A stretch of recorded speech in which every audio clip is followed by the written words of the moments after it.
essa mensagem não possa ser de palavras de convencimento humano e não proferidas de sabedoria ou de intelecto qualquer humano, mas que possam ser palavras provindas do Espírito Santo para o seu coração hoje. E para isso eu queria que nós pudéssemos orar para que o Espírito Santo possa abrir os nossos corações e nos dar entendimento e capacidade de discernir aquilo que é a vontade dele. Oremos, irmãos. Pai, com a tua mão que é poderosa, Senhor, abre o nosso entendimento, abre os nossos corações, Senhor, para receber essa tua palavra que é poderosa para transformar as nossas vidas. Que ao sermos atingidos por ela, nós possamos ter uma nova percepção das realidades e das nossas relações que temos com os outros. Que o Senhor, que é poderoso para fazer muito além daquilo que imaginamos ou pedimos, possa, ó Deus, estar quebrando todo espírito de orgulho, todo espírito de defesa, quebrar toda barreira intelectual contrária à tua palavra, que muitas vezes se instala dentro de nós, Senhor. Que esse espírito possa causar uma transformação cada vez mais dentro de cada um de nós. Em nome de Jesus que te pedimos. Amém. Abram comigo no Evangelho de João, capítulo 13. Evangelho de João.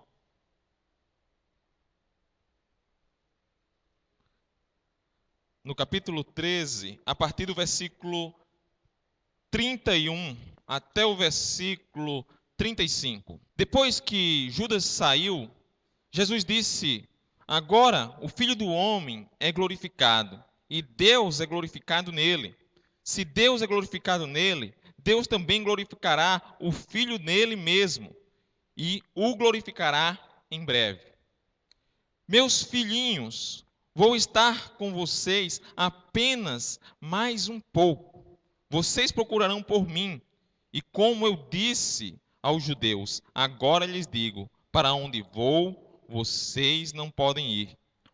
Um novo mandamento lhes dou: amem-se uns aos outros, como eu os amei. Vocês também devem amar uns aos outros. Com isso, todos saberão que vocês são os meus discípulos, se vocês amarem uns aos outros.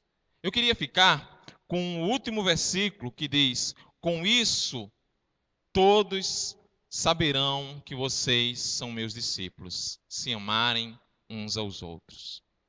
Mas para entendermos essa frase de Jesus, nós precisamos entender o contexto em que ela foi aplicada. Esses eram os últimos momentos da vida de Jesus aqui.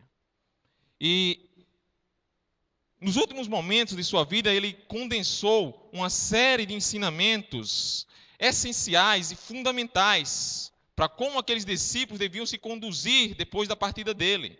E com isso, ele lança o mandamento que os seus discípulos devem amar-se uns aos outros. E ele ora por isso exaustivamente, como se isso fosse um fundamento sem o qual a igreja não seria igreja se não o cumprisse. Porque o amor que os discípulos dele têm uns pelos outros é marca fundamental e alicerce daquilo que tudo é construído como igreja. Sem amor não há a igreja. O amor é o fundamento de tudo aquilo que cremos e tudo aquilo que falamos. E é por isso que ele lança esses ensinamentos tão preciosos para cada um de nós. E aí ele diz que a marca dos seus discípulos seriam reconhecidos lá fora pelo amor que eles tinham uns pelos outros. O amor seria aquilo que tornaria visível tudo aquilo que eles proclamavam e tudo aquilo que eles criam. Isso porque o amor é a exteriorização e a expressão objetiva daquilo que a fé produz dentro de cada um de nós. A fé é algo que acontece dentro de você. É algo que muda suas percepções. É algo que transforma o seu ser interior. Mas essa fé, ela precisa ser manifesta exteriormente. E ela se exterioriza em forma de amor. A fé sem o amor, ou usando a expressão que o apóstolo Tiago, bem conhecida nossa, que ele diz que a fé sem as obras estão mortas. Porque o amor é o suporte da fé. O amor é a fé, objetivamente falando.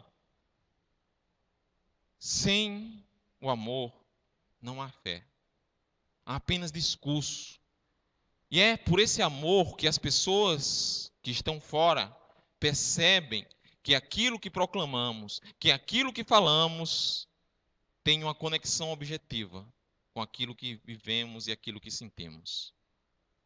Então, é fundamental o amor de uns para com os outros. O amor é a afirmação daquilo que cremos. Então, se nós estamos falando aqui como igreja em pregar o evangelho para as pessoas, em levar o evangelho para as criaturas que estão aí fora, para todo ser humano, isso que proclamamos deve estar relacionado com aquilo que vivemos. Então tenha certeza que aquilo, com a forma como nós vivemos aqui dentro, que o amor que temos uns pelos outros, aquilo que falamos aos cochichos aqui dentro dessas quatro paredes, vai ser ouvido aos gritos lá fora. Não tenham dúvida de que as pessoas lá fora estão olhando a forma como nós nos relacionamos aqui dentro.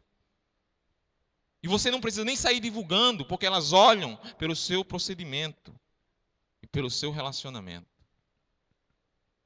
A forma como nós vivemos aqui dentro é um testemunho lá fora. E como nós estamos vivendo uns com os outros. Que tipo de relacionamento nós estamos vivendo uns com os outros? Como está se desenvolvendo os nossos relacionamentos como igreja? Da mesma forma que o amor que temos uns pelos outros é uma testemunha daquilo que pregamos e daquilo que falamos. A falta desse amor, ou os obstáculos a esse amor, são obstáculos também ao nosso evangelismo.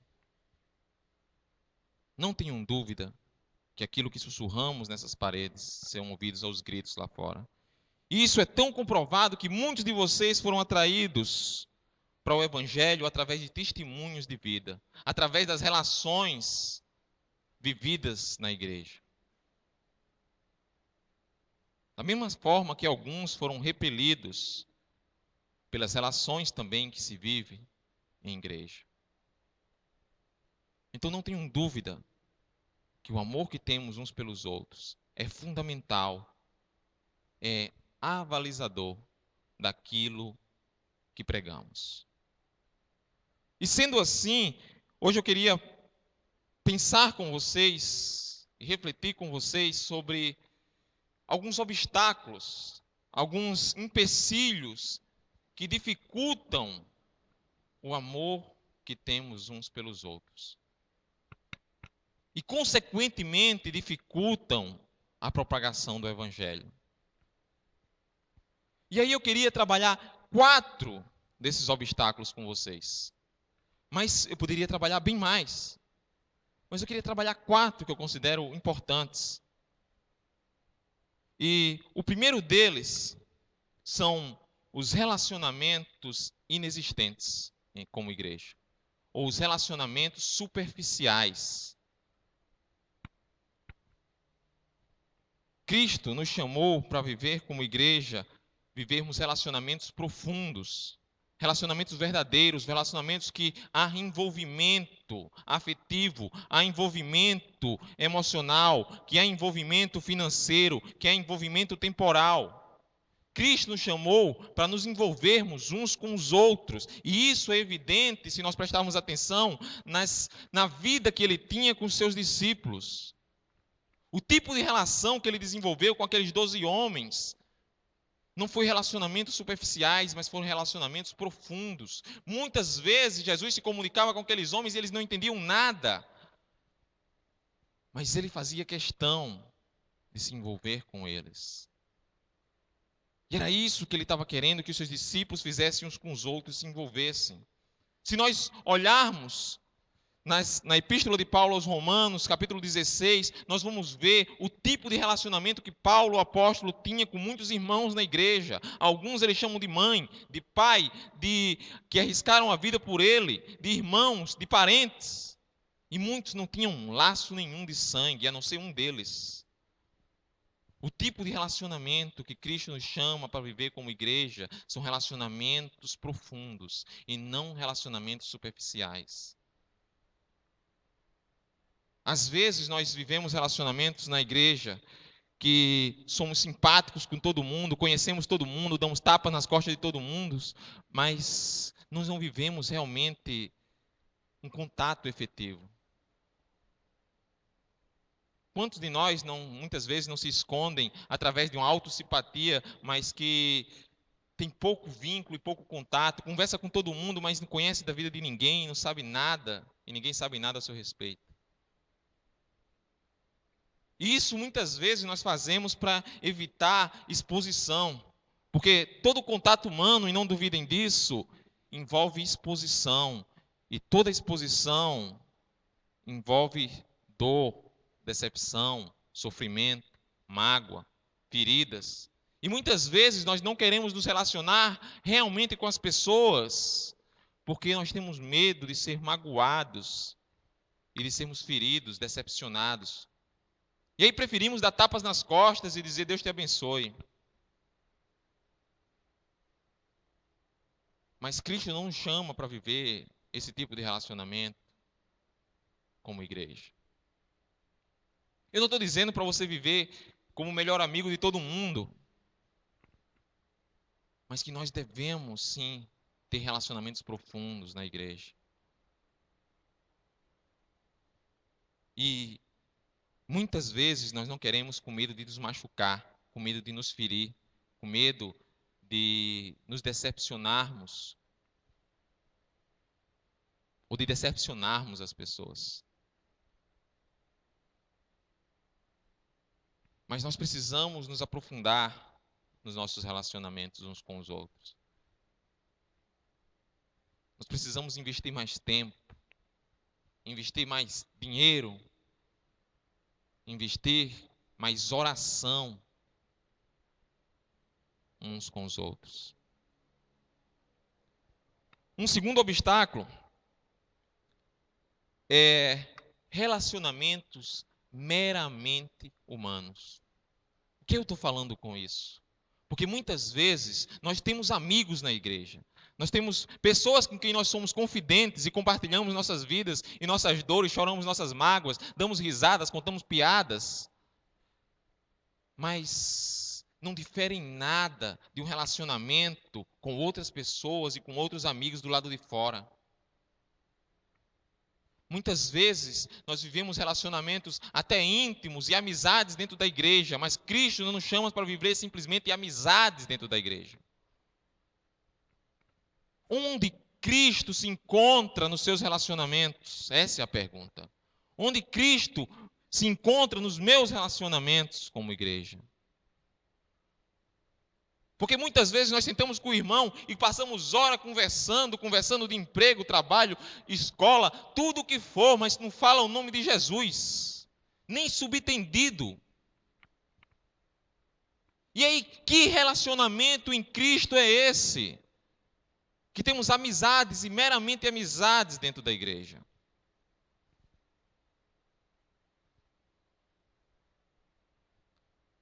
Que relacionamento é esse que você não corrige o irmão? Que você não chama a atenção dele quando ele está errado?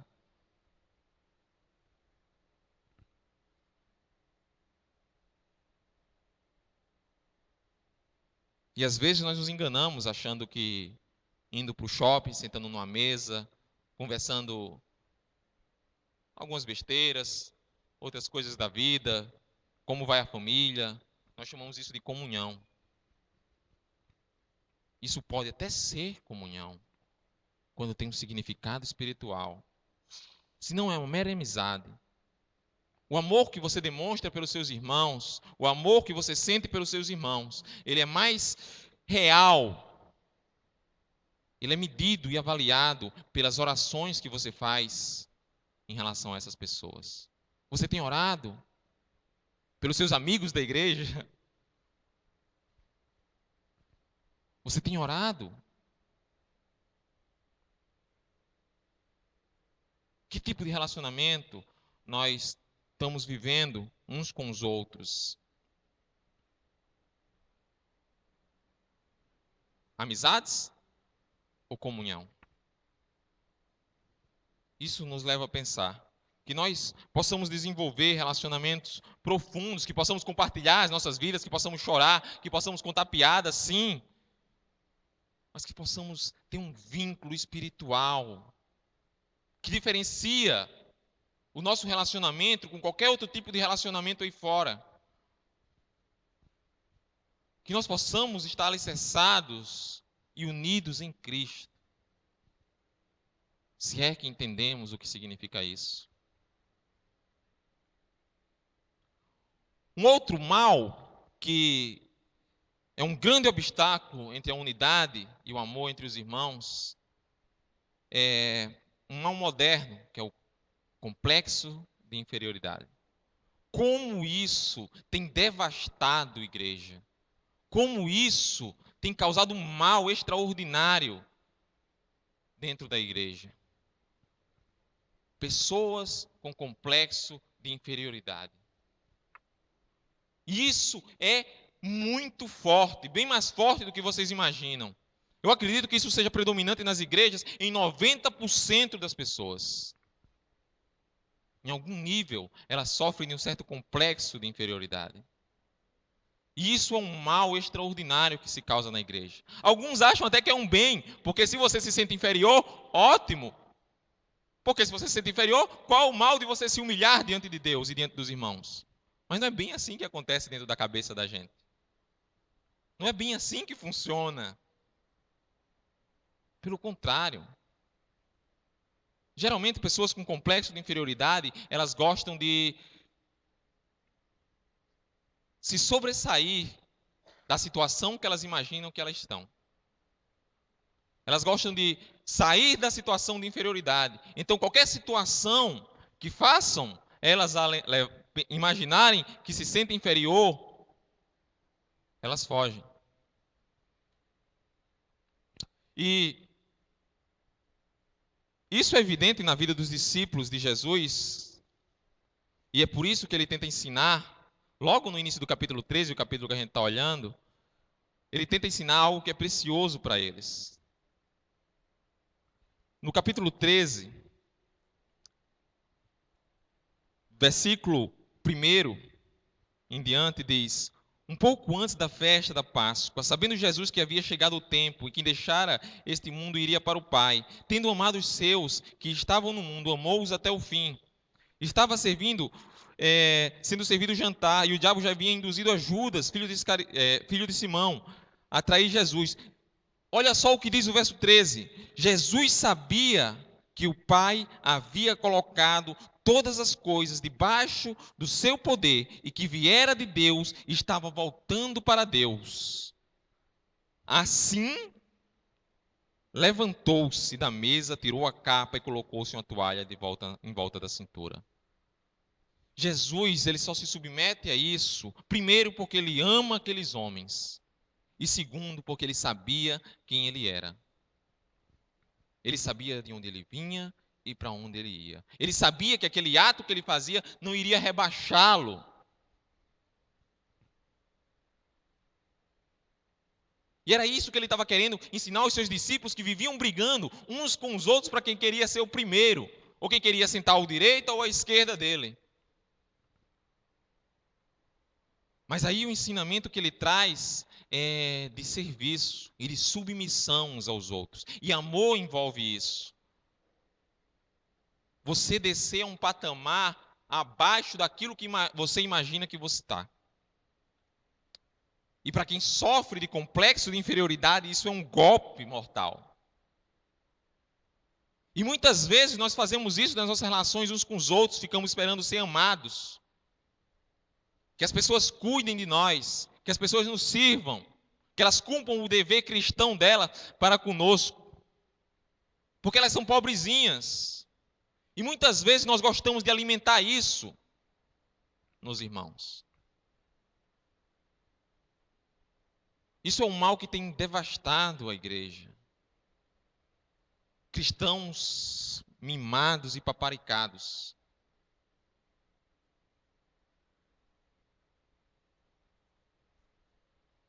Deixa eu dizer uma coisa. Nós não estamos aqui para levantar a autoestima de ninguém. Nós estamos aqui para fazer a vontade de Deus.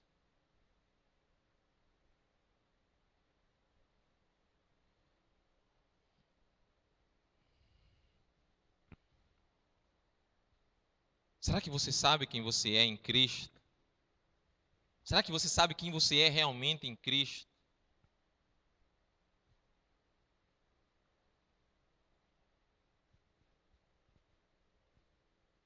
Será que nós precisamos de coisas exteriores para ficar nos afirmando quem nós somos?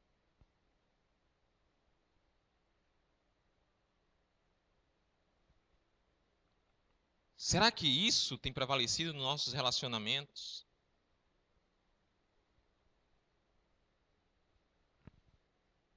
Quantos relacionamentos muitas vezes nós vivemos com pessoas que são relacionamentos unilaterais e que só um doa, se doa, se doa, se doa?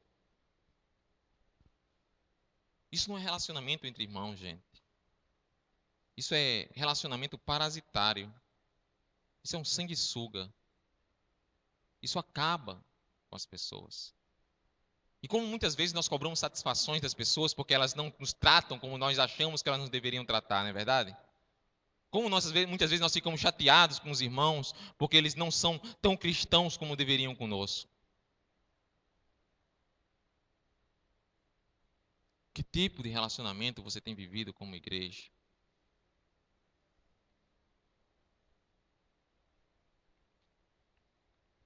Que nós possamos viver relacionamentos não unilaterais, mas bilaterais, em que envolve receber, mas que envolve se doar, que envolve ter implicações de vida, que envolve se machucar, que envolve cuidar dos outros, mais do que ser cuidado.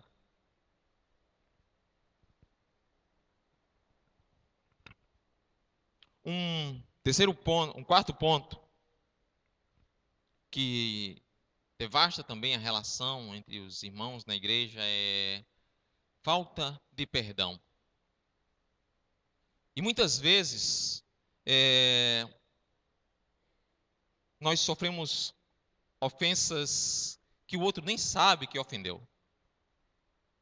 Quantas vezes nós não ficamos acumulando bagagem e mágoa de outras pessoas que muitas vezes o outro nem sabe que machucou ou feriu? E que muitas vezes você vai acumulando tanto que chega a um ponto que você sente uma antipatia natural por aquela pessoa que você não sabe nem mais por quê. Porque fica se acumulando na bagagem.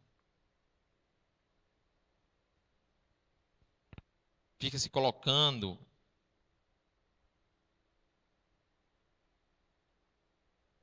escondendo o defunto. E aí nós vamos guardando e guardando. E isso vai gerando certa aversão uns com os outros. Outras vezes nós somos até machucados ou machucamos deliberadamente. Eu não estou falando sem intenção. Muitas vezes nós machucamos as pessoas intencionalmente. E nós somos machucados intencionalmente. Mas nem por isso nós devemos deixar de exercer o perdão. Porque no primeiro caso o que nós exercemos é desculpa. No segundo é perdão. Porque perdão envolve ofensa consciente. E como muitas vezes nós ficamos guardando coisas e coisas e coisas daquelas pessoas que nos ofendem. E nós dizemos, está perdoado. Ou não. E aí nós pegamos a nossa machadinha, nós enterramos ela, mas deixa com cabo do lado de fora, para caso seja necessário usar novamente, né?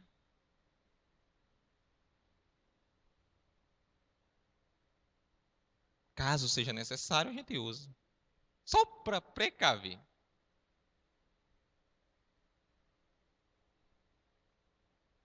Esquecer a gente não esquece. Isso é estrutural do ser humano. Mas perdão significa não levar em conta, é não te deve mais nada. E como nós temos problema com senso de justiça, não é? Porque falta de perdão a gente chama de senso de justiça. E não de ódio. E não de mágoa. A gente não chama porque é feio chamar na igreja. A gente chama de senso de justiça. É justo. Ele vai ter que me pagar. E aí você começa a tomar veneno e esperar que o outro morra. Você começa a se matar por dentro. Não existe vida espiritual sem perdão.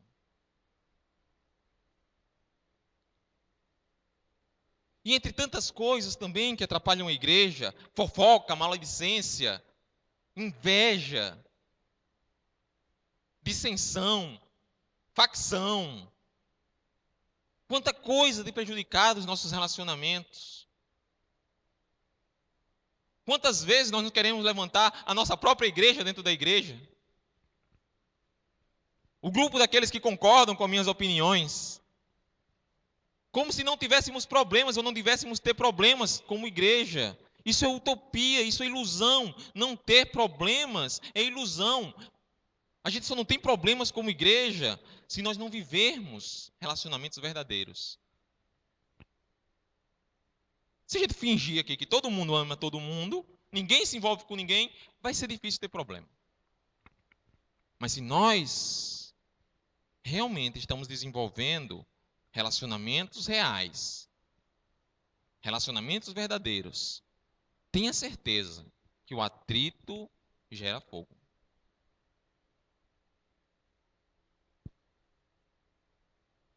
Mas é para se resolver.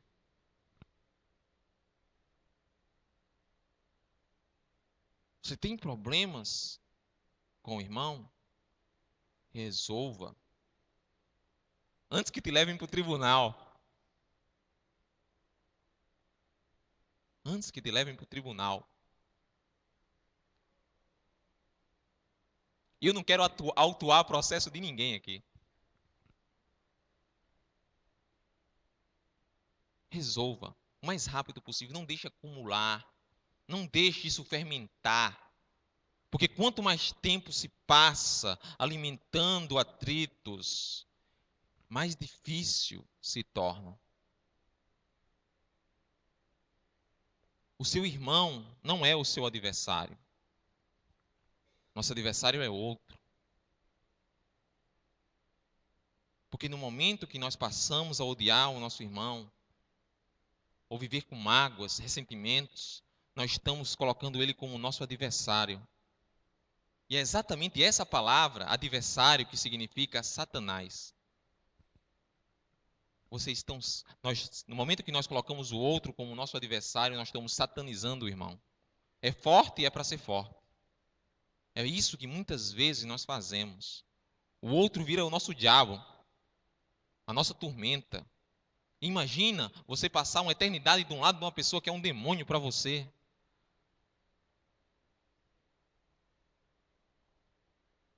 Que nós possamos resolver os nossos problemas. Porque nós temos problemas. Nós temos problemas. Não é só nessa congregação, é em qualquer uma que você for. A não ser que ela seja bem doente, para não ter problema. Mas nós precisamos resolver os nossos problemas.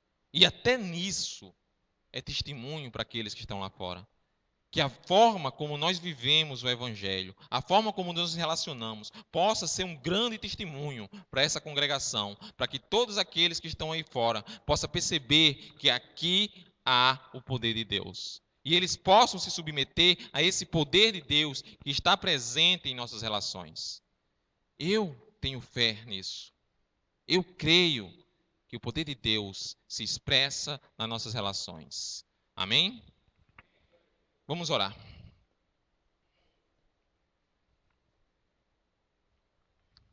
Pai, Tu que és Deus de relacionamento, porque Tu por si só já é relacionamento, porque é o Pai, o Filho e o Espírito Santo. E assim, Senhor, como Tu és um Deus que nos criou para nos relacionarmos, que nos relacionarmos contigo e uns com os outros, que nós possamos, ó Deus, continuar desenvolvendo, porque nós somos conhecidos como comunidade de Cristo aqui, que nós possamos ser realmente uma comunidade, que nós possamos continuar a desenvolver esse amor que é evidente nessa congregação, e esse amor possa ser transparente a tal ponto, Senhor, que as pessoas, por mais que elas não queiram aceitar o Teu Evangelho, elas reconheçam que há um poder nas nossas relações, que elas reconheçam que há algo de sobrenatural nas relações que vivemos uns com os outros. Que o Senhor nos capacite a amar mais uns aos outros. Que o Senhor nos capacite a viver relacionamentos verdadeiros e não superficiais. Que o Senhor nos capacite a exercer o perdão. Que o Senhor possa destruir qualquer complexo de inferioridade presente no meio de nós, Senhor. E que nós possamos, assim, glorificar o Teu nome. Porque foi para isso que fomos constituídos. E foi para isso que nós vivemos. E é por isso que nós oramos e temos certeza que o Senhor já está agindo nessa igreja desde o início. E vai agir até o final. Em nome de Jesus. Amém. Convido a igreja a ficar em pé e cantarmos esse cântico, que nos anima a amar um ao outro.